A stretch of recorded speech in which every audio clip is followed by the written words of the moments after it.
Hello. जय हिंद दोस्तों। स्वागत है आपका आप सभी का हमारे YouTube channel the ocean of education पर। आज हम डिस्कस करेंगे यूनियन एग्जीक्यूटिव और यूनियन एग्जीक्यूटिव के एक इम्पोर्टेंट पार्ट जिसके प्रेसिडेंट के बारे में। ठीक है, इससे पहले की वीडियो में हमने जो है silent feature of Indian constitution और silent feature of Indian constitution और इंडियन कॉन्स्टिट्यूशन की हिस्ट्री से रिलेटेड कुछ फैक्ट्स के बारे में बात की थी। उन वीडियोस का लिंक मैं डिस्क्रिप्शन में डाल दूंगा, आप जाकर उसे उन्हें देख सकते हैं।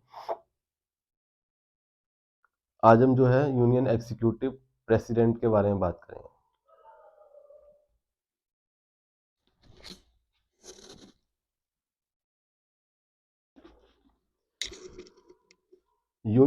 यूनियन एग्जीक्यूटिव जो है प्रेसिडेंट से रिलेटेड आज हम पॉइंट टू पॉइंट डिस्कस करेंगे कि किस तरीके से जो है प्रेसिडेंट के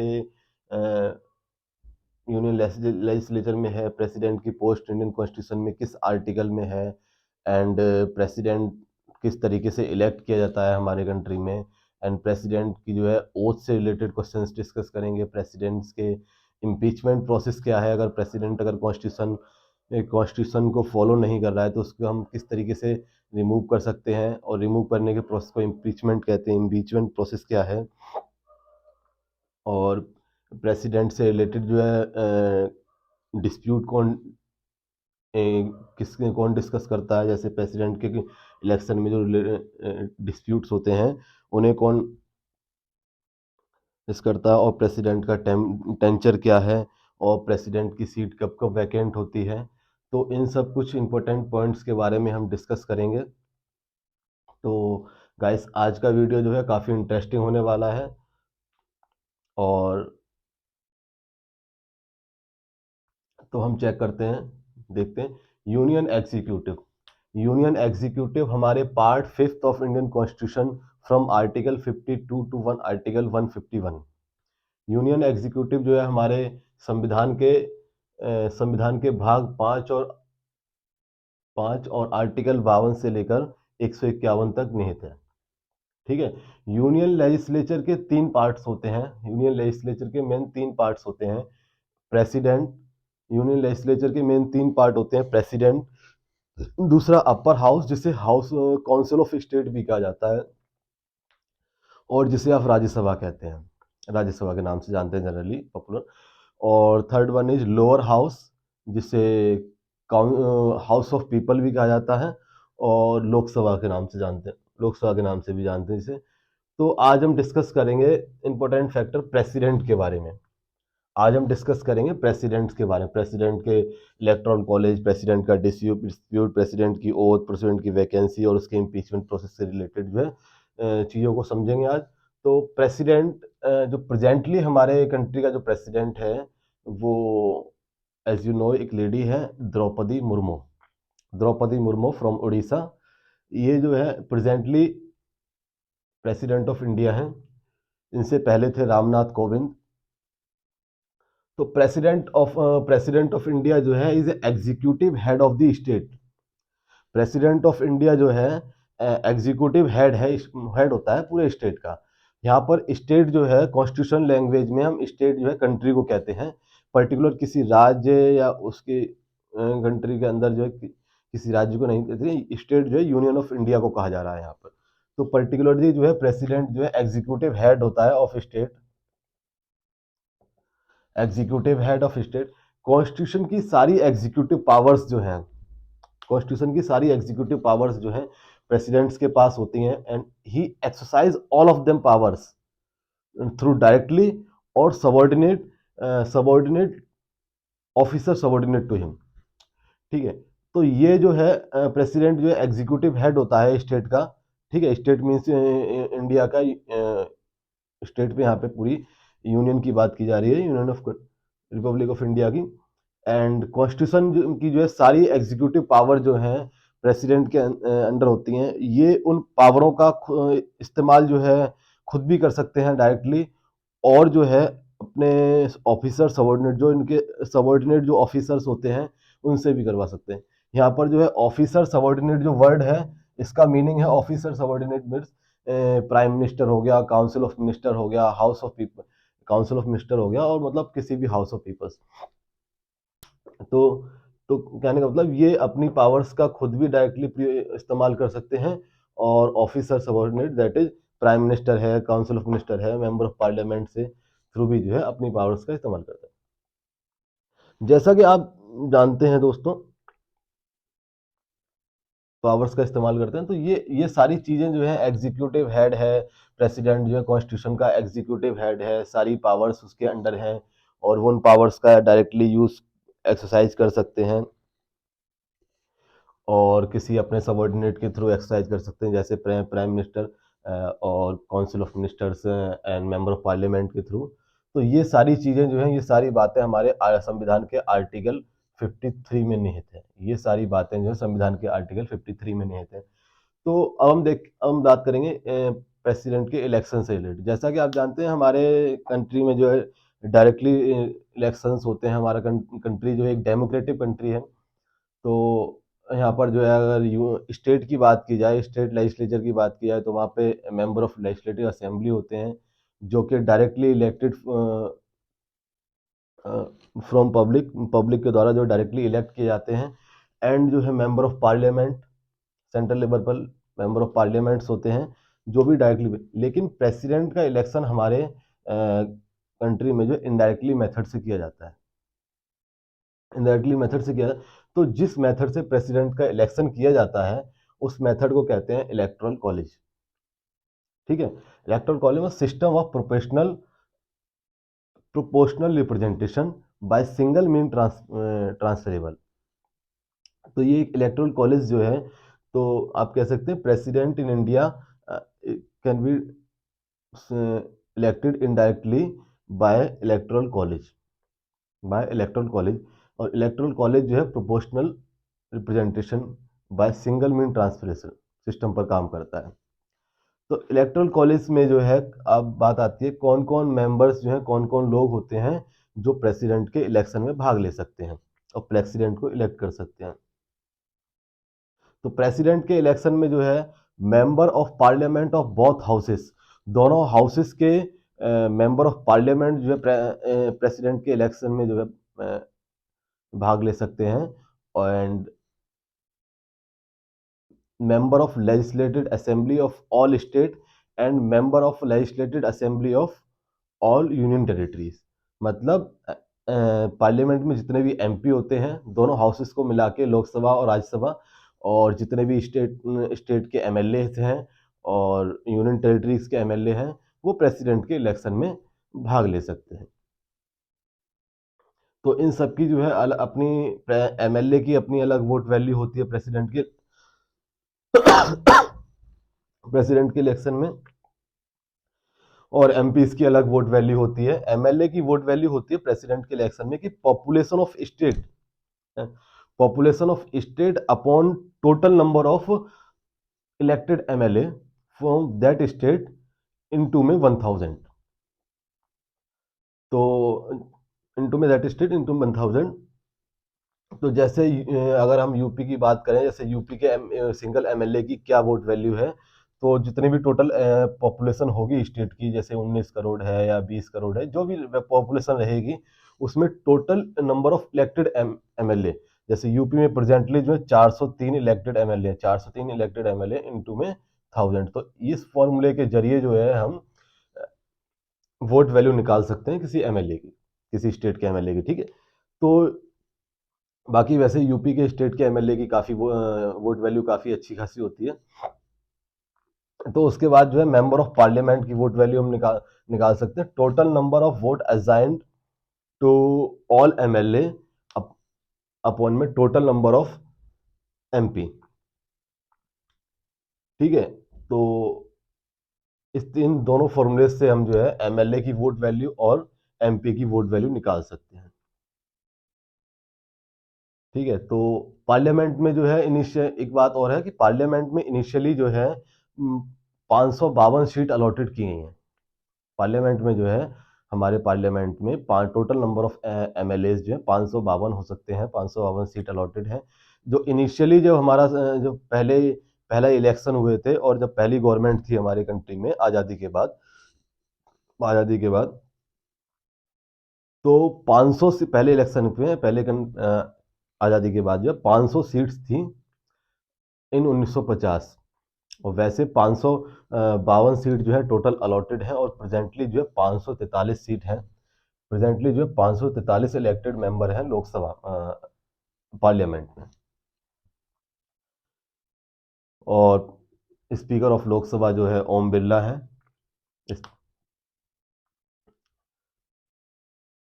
तो ये तो थी प्रेसिडेंट से के इलेक्शन से रिलेटेड बातें कि किस तरीके से हम प्रेसिडेंट को इलेक्ट कर सकते हैं।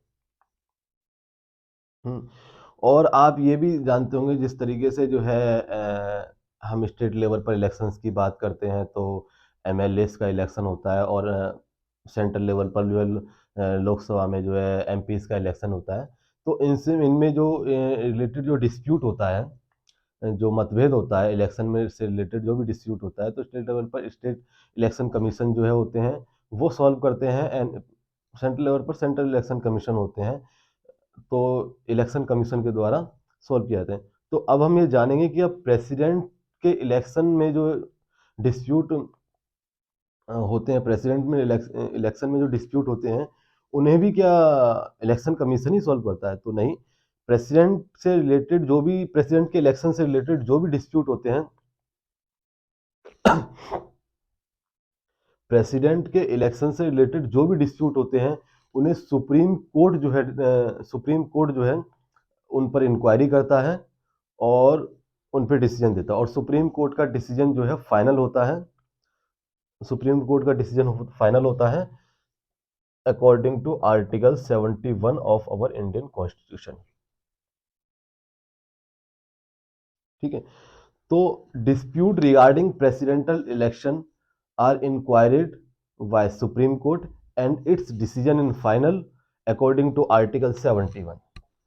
तो सुप्रीम तो जो है राष्ट्रपति के चुनाव से रिलेटेड जो भी डिस्प्यूट होते हैं, राष्ट्रपति के चुनाव से रिलेटेड जो भी डिस्प्यूट होते हैं, उन्हें जो है सुप्रीम कोर्ट फाइनल करता है, सुप्रीम कोर्ट उनकी इंक्वायरी करता है, सुप्रीम कोर्ट उन पर डिसीजन देता है, और सुप्रीम कोर्ट का डिसीजन जो फाइनल होता है, ऐसा आर्टिकल 71 में कहा गया है हमारे संविधान के।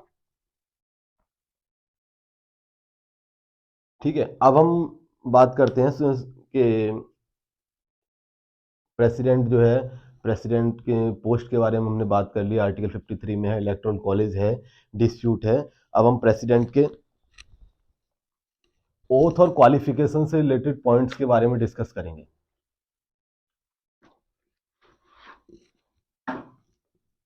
तो इसे इरेज कर देते हैं।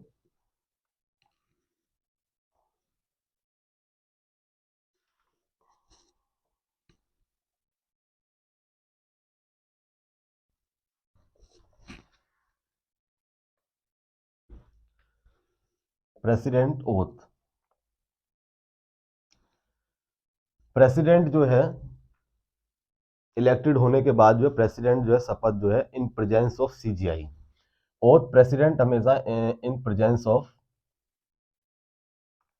Gents of CGI.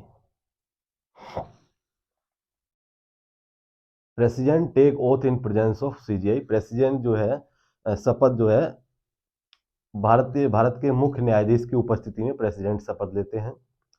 अगर सीजीआई प्रेजेंट नहीं है at a time, CGI present नहीं है, या सीजीआई का पद वैकेंट है, या रेजिग्नेशन दे दिया है, कुछ भी वजह हो सकती है, और सीजीआई अगर प्रेजेंट नहीं है, तो सीनियर मोस्ट जज ऑफ सुप्रीम कोर्ट के सामने प्रेसिडेंट की ओथ होती है, और in absence of CGI senior most जज ऑफ सुप्रीम, तो प्रेसिडेंट जो है ओथ जो है in presence of CGI, Bharat के मुख्य न्यायाधीश की उपस्थिति में प्रेसिडेंट शपथ लेते हैं। अगर मुख्य न्यायाधीश जो है उपस्थित नहीं है, तो उस स्थिति में जो है प्रेसिडेंट सीनियर मोस्ट जज ऑफ सुप्रीम कोर्ट, जो सुप्रीम कोर्ट का सबसे सीनियर जज होगा, उसकी उपस्थिति में ओथ लेते हैं। ठीक है, क्वालिफिकेशन, प्रेसिडेंट की क्वालिफिकेशन से रिलेटेड पॉइंट्स को हम डिस्कस करते हैं। क्वालिफिकेशंस क्या है प्रेसिडेंट के लिए? तो क्वालिफिकेशन से रिलेटेड जो भी पॉइंट्स हैं वो संविधान के आर्टिकल 58 में निहित है। तो प्रेसिडेंट की क्वालिफिकेशन से रिलेटेड जो भी पॉइंट हैं वो संविधान के आर्टिकल 58 में निहित हैं। और क्वालिफिकेशन में मोस्ट 4 पॉइंट होते हैं। पहला तो वो सिटीजन ऑफ इंडिया होना चाहिए। जो भी व्यक्ति जो है प्रेसिडेंट के इलेक्शन के लिए क्वालिफाई जब भी होगा जब वो सिटीजन ऑफ इंडिया होगा, सिटीजन ऑफ इंडिया होगा। और must attain age of 35 year. पहला पॉइंट जो है सिटीजन ऑफ इंडिया होना चाहिए। दूसरा जो है must as attend as of 35 year, 35 year कम से कम होना चाहिए। 35 ईयर से बिलो एज का व्यक्ति जो है प्रेसिडेंट के इलेक्शन के लिए एलिजिबल नहीं होना। तो मिनिमम एज जो है 35 होनी चाहिए प्रेसिडेंट के इलेक्शन से, प्रेसिडेंट के लिए। और जो है सिटीजन ऑफ इंडिया होना चाहिए।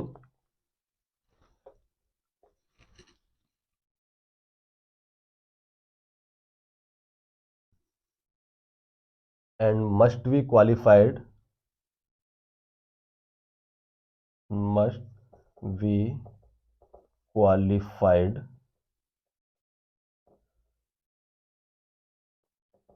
As a member of parliament. और तीसरा जो है कि मेंबर ऑफ पार्लियामेंट के रूप में जो है क्वालिफाइड होना चाहिए। मेंबर ऑफ पार्लियामेंट के इलेक्शंस के लिए क्वालिफाइड होना चाहिए। और चौथा पॉइंट जो इसमें आता है कि वो किसी भी एनी गवर्नमेंट के अंडर जो है कोई भी प्रॉफिटेबल पोस्ट होल्ड करके नहीं होनी चाहिए, किसी भी प्रॉफिटेबल पोस्ट पर नहीं होना चाहिए वो व्यक्ति। तो 4 एलिजिबिलिटी हैं कि पहला सिटीजन ऑफ इंडिया होना चाहिए, दूसरा 35 ईयर एज होनी चाहिए, और चौथी जो है must be A must be qualified for election of member of parliament. Member of parliament के इलेक्शन के लिए क्वालिफाइड होना चाहिए। और चौथा जो पॉइंट है वो है कि वो किसी भी government, state government, local government या सेंट्रल गवर्नमेंट में किसी भी प्रॉफिटेबल पोस्ट पर नहीं होना चाहिए। यदि ये किसी व्यक्ति में ये 4 क्वालिटी हैं देन वो प्रेसिडेंट की पोस्ट के लिए एलिजिबल है, ऐसा हमारा कहता है article 58 of our Indian constitution. ठीक है। प्रेसिडेंट का टेंचर जो है बेसिकली, अगर हम प्रेसिडेंट के टेंचर की बात करें, प्रेसिडेंट के कार्यकाल की बात करें, तो प्रेसिडेंट का कार्यकाल बेसिकली 5 ईयर्स का होता है। प्रेसिडेंट का कार्यकाल जो है बेसिकली 5 ईयर्स का होता है। और लेकिन प्रेसिडेंट अगर चाहे, बेसिकली 5 ईयर्स का होता है प्रेसिडेंट का कार्यकाल। और प्रेसिडेंट को 5 साल से पहले जो है, जब से वो शपथ लेता है, जब से उस टाइम से जो है उसका कार्यकाल 5 साल का होता है। और अगर चाहे प्रेसिडेंट को, तो अगर प्रेसिडेंट ऐसा लगता है कि कॉन्स्टिट्यूशनल मशीनरी को ब्रेकआउट कर रहा है, प्रेसिडेंट जो है कॉन्स्टिट्यूशन, देश की कॉन्स्टिट्यूशन मशीनरी के हिसाब से काम नहीं कर रहा है, तो उस कंडीशन में प्रेसिडेंट को जो है पार्लियामेंट के द्वारा रिमूव भी किया जा सकता है। और the process of removal of president, उसे हम इम्पीचमेंट कहते हैं। ठीक है। तो राष्ट्रपति को हटाने की प्रक्रिया को इम्पीचमेंट कहते हैं। इम्पीचमेंट हमारे आर्टिकल 61 में निहित है। ठीक है। और प्रेसिडेंट हमारे चाहे अपनी मर्जी से रिजाइन भी कर सकता है। प्रेसिडेंट जो है रिजाइन करेगा तो वाइस प्रेसिडेंट ऑफ इंडिया को करता है। ठीक है। तो टेंचर इसका बेसिकली 5 ईयर्स का होता है प्रेसिडेंट। और ये रिजाइन कर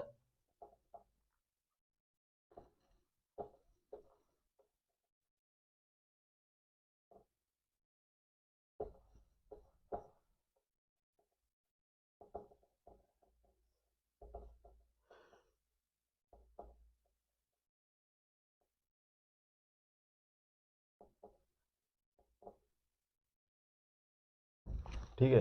तो प्रेसिडेंट का कार्यकाल बेसिकली 5 ईयर्स का होता है। और इसका रेजिग्नेशन जो है प्रेसिडेंट अपना रेजिग्नेशन जो है वाइस प्रेसिडेंट ऑफ इंडिया को दे सकते हैं। ठीक है। और अगर पार्लियामेंट को इससे बीच में 5 साल के बीच में अगर ऐसा लगता है कि प्रेसिडेंट जो है कॉन्स्टिट्यूशन मशीनरी के हिसाब से काम नहीं कर रहे हैं, देन उन्हें जो है रिमूव भी किया जा सकता है by parliament. On ground of constitution machinery article 61, on ground of article 61, जिस प्रोसेस को हम इम्पीचमेंट कहते हैं। तो इम्पीचमेंट प्रोसेस जो है,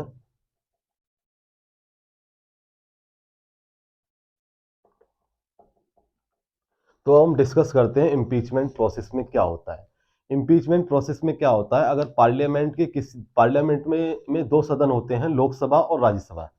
यूनियन लेजिस्लेचर के तीन ही पार्ट होते हैं, जिसमें पहला पार्ट है प्रेसिडेंट, दूसरा है लोकसभा, तीसरा राज्यसभा। तो लोकसभा और राज्यसभा को अगर ऐसा लगता है कि प्रेसिडेंट जो है, राष्ट्रपति जो है, कॉन्स्टिट्यूशन के हिसाब से काम नहीं कर रहे हैं, कॉन्स्टिट्यूशन मशीनरी को ब्रेकआउट कर रहे हैं, तो प्रेसिडेंट कोई भी हाउस जो है सबसे पहले 14 दिन का रिटर्न नोटिस जारी करेंगे, 14 दिन का रिटर्न नोटिस रिप्रेजेंट करेंगे, जिसमें 1/4 मेंबर्स ऑफ दैट हाउस, किसी भी हाउस से, जैसे अगर राज्यसभा चाहे तो राज्यसभा उस नोटिस को पास प्रेजेंट कर सकता है, या लोकसभा चाहे तो लोकसभा उस नोटिस को प्रेजेंट कर सकता है।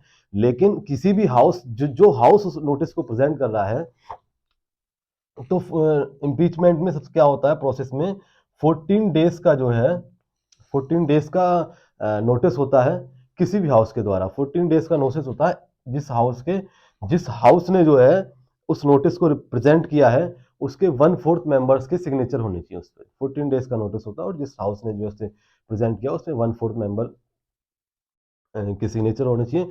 और ऐसा रिजोल्यूशन जो है नेक्स्ट हाउस में जो है, ऐसा रिजोल्यूशन पार्लियामेंट में नेक्स्ट हाउस में 2/3 मेजोरिटी से पास होना चाहिए। अगर 2/3 मेजोरिटी से पास है और जिस हाउस ने रिप्रेजेंट किया है उस हाउस के 1/4 मेंबर्स के उस पर सहमति है, तो प्रेसिडेंट को रिमूव किया जा सकता है। ठीक है, और प्रेसिडेंट को रिमूव किया जा सकता है। तो इस प्रोसेस को हम जो है इम्पीचमेंट कहते हैं, और इस प्रोसेस को जो है इंडियन कॉन्स्टिट्यूशन के आर्टिकल 61 में बताया गया है। ठीक है, उसके बाद जो है प्रेसिडेंट अगर चाहे तो अपना पक्ष भी रख सकते हैं, अपने डिफेंस में पक्ष भी रख सकते हैं। वो पक्ष जो है सुप्रीम कोर्ट में रखेंगे, और सुप्रीम कोर्ट जो है कमेटी गठन करेंगी, तो उसके बाद जो है क्या डिसीजन होता है वो सुप्रीम कोर्ट का फाइनल होता है। बहरहाल अगर किसी व्यक्ति को, जो किसी प्रेसिडेंट को जो है इम्पीचमेंट के थ्रू रिमूव करना है, तो 14 डेज का नोटिस रिप्रेजेंट किया जाता है either any house of parliament.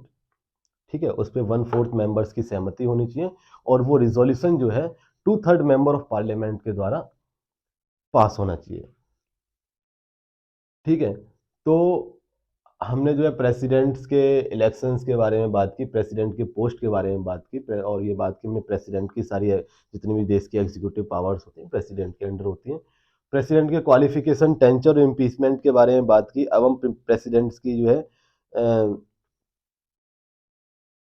तो इन सभी चीज़ों से आपने देखा कि प्रेसिडेंट का टेंचर 5 इयर्स का होता है, इम्पीचमेंट के द्वारा प्रेसिडेंट को रिमूव किया जा सकता है, और वो अपना रेजिग्नेशन चाहे तो वाइस प्रेसिडेंट ऑफ इंडिया को दे सकते हैं। तो इन चीज़ों में आपने देखा कि जो प्रेसिडेंट की जो सीट वैकेंट है, वो किन किन कंडीशंस में हो सकती है। प्रेसिडेंट की सीट जो है वैकेंट किन किन कंडीशन में हो सकती है। पहली कंडीशन होती है कि वो अपने टेंचर के कार्यकाल के दौरान अगर किसी प्रेसिडेंट की मृत्यु हो जाती है तो उनकी सीट वैकेंट हो सकती है। दूसरी, यदि उन्हें इम्पीचमेंट प्रोसेस से रिमूव किया जाता है, दूसरी उन्हें इम्पीचमेंट प्रोसेस से रिमूव किया जाता है तो उनकी सीट वैकेंट होती है। तीसरा पॉइंट है यदि उन्होंने रिजाइन दे दिया है, तीसरा पॉइंट उन्होंने यदि रिजाइन दे दिया है, और चौथा कार्यकाल या उनका टेंचर खत्म हो गया है। तो अब हम तो इन कंडीशंस में जो है प्रेसिडेंट की सीट वैकेंट हो सकती है। और हम बात करेंगे यदि प्रेसिडेंट जो है अगर नहीं है, प्रेसिडेंट की सीट किसी वजह से नहीं है कंट्री में, प्रेसिडेंट की सीट वैकेंट है किसी वजह से, तो उस केस में जो है vice president act as a president of India. तो उस केस में जो है वाइस प्रेसिडेंट जो है प्रेसिडेंट ऑफ इंडिया के रूप में काम करेंगे। और यदि किसी वजह से वाइस प्रेसिडेंट की सीट भी वैकेंट है, प्रेसिडेंट की सीट भी वैकेंट है, दोनों की सीट वैकेंट है, तो उस केस में CGI of India, chief justice of India जो है एक्ट एज ए प्रेसिडेंट, और अदरवाइज वो भी अवेलेबल नहीं है। तो हालांकि इतना ऐसा होता नहीं है, बाकी एक इसमें अदर पॉइंट है कि अदरवाइज वो भी अवेलेबल नहीं है, तो सीनियर मोस्ट जज of supreme court act as a president of India. तो ये तो थी प्रेसिडेंट से रिलेटेड कुछ पॉइंट्स के बारे में जानकारी कि उनकी इलेक्शन किस तरीके से होता है, क्वालिफिकेशन क्या है, इलेक्शन में कौन कौन भाग ले सकता है, वोट वैल्यू क्या होती है एमएलए की, वोट वैल्यू क्या होती है मेंबर ऑफ पार्लियामेंट्स की, एंड टेंचर क्या होता है प्रेसिडेंट का, इम्पीचमेंट किस तरीके से उसे रिमूव किया जा सकता है यदि कहीं प्रेसिडेंट कॉन्स्टिट्यूशन सेंसी को फॉलो नहीं करते हैं, और उनकी सीट किस तरीके से वैकेंट होती है। तो इन सब चीज़ों के जो है बारे में हमने जो है डिस्कस किया। और ये सारी चीज़ें जो भी जानकारी थी सारी चीज़ें प्रेसिडेंट से रिलेटेड, इसमें कहीं ना कहीं जो है कॉम्पिटिटिव एग्जाम्स में कोई क्वेश्चंस आ जाते हैं और काफ़ी नॉलेजेबल है।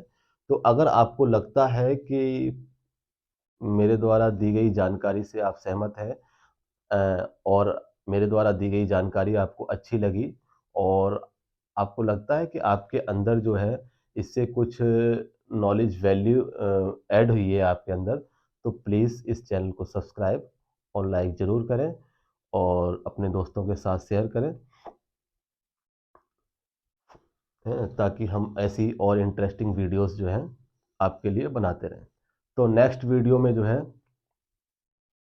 वीडियो में हम बात करेंगे प्रेसिडेंट्स की पावर्स के बारे में। प्रेसिडेंट्स के पावर्स, जैसे हमने इसमें कहा कि आर्टिकल, प्रेसिडेंट जो है एग्जीक्यूटिव हेड होता है हमारे स्टेट का, मतलब पूरी इंडिया का, और उस जितनी भी एग्जीक्यूटिव पावर्स होती हैं प्रेसिडेंट के पास ही होती हैं, और वो उनका पावर्स का खुद भी यूज़ कर सकता है और सबऑर्डिनेट के ऑफिसर्स के रूप में भी उनसे भी करवा सकता है, जैसे प्राइम मिनिस्टर हो गया या काउंसिल ऑफ मिनिस्टर हो गया, मेंबर ऑफ पार्लियामेंट तमाम। तो ऐसा आर्टिकल 53 में निहित था। तो अब हम जो प्रेसिडेंट्स की पावर्स के बारे में डिटेल में डिस्कस करेंगे नेक्स्ट वीडियो में कि प्रेसिडेंट्स के पास क्या मिलिट्री पावर होती हैं, क्या जुडिशियल पावर होती हैं, क्या एडमिनिस्ट्रेटिव पावर होती हैं, क्या एग्जीक्यूटिव पावर होती है, क्या मिसलेनियस पावर होती हैं। इन सभी बारे प्रेसिडेंट्स की पावर्स के बारे में, पावर ऑफ प्रेसिडेंट के नाम से हम एक नेक्स्ट वीडियो बनाएंगे। तो आज का अगर हमारा वीडियो अच्छा लगा आपको तो प्लीज़ लाइक एंड सब्सक्राइब करें। Thank you for today session.